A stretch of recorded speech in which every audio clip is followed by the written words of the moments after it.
அப்போஸ்தலர் 5ஆம் அதிகாரம்.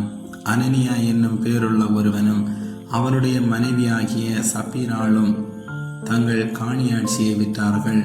தன் மனைவி அறிய அவன் கிரயத்திலே ஒரு பங்கை வஞ்சித்து வைத்து அப்போஸ்தலருடைய பாதத்திலே வைத்தான்.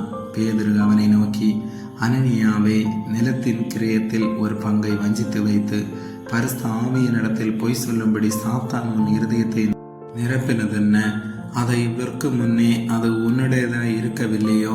அதை விற்ற பின்பு அதன் கிரயம் உன் வசத்தில் இருக்கவில்லையோ? நீ உன் இருதயத்திலே இப்படிப்பட்ட எண்ணம் கொண்டதென்ன?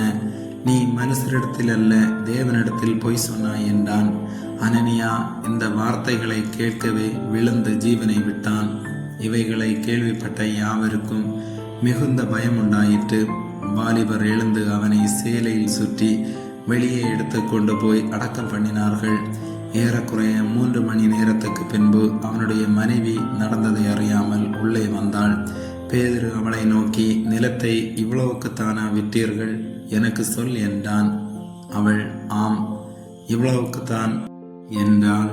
பேதுரு அவளை நோக்கி, கர்த்தருடைய ஆவியை சோதிக்கிறதற்கு நீங்கள் ஒருமனப்பட்டதென்ன? இதோ உன் புருஷனை அடக்கம் பண்ணினவர்களுடைய கால்களும் வாசற்படியிலே வந்திருக்கிறது, உன்னையும் வெளியே கொண்டு போவார்கள் என்றான். உடனே அவள் அவனுடைய பாதத்தில் விழுந்து ஜீவனை விட்டாள். வாலிபர் உள்ளே வந்து அவன் மரித்து போனதை கண்டு அவளை வெளியே எடுத்து கொண்டு போய் அவளுடைய புருஷன் அண்டையிலே அடக்கம் பண்ணினார்கள். சபையார் எல்லாருக்கும் இவைகளை கேள்விப்பட்ட மற்ற யாவருக்கும் மிகுந்த பயம் உண்டாயிற்று. அப்போஸ்தலருடைய கைகளினாலே அநேக அடையாளங்களும் அற்புதங்களும் செய்யப்பட்டது. எல்லாரும் ஒருமனப்பட்டு சாலமோனுடைய மண்டபத்தில் இருந்தார்கள். மற்றவர்களில் ஒருவரும் அவர்களுடனே சேர துணியவில்லை. ஆகிலும் ஜனங்கள் அவர்களை மேன்மைப்படுத்தினார்கள். திரளான புருஷர்களும் ஸ்திரீகளும் விசுவாசம் உள்ளவர்களாகி கர்த்தரிடமாக அதிக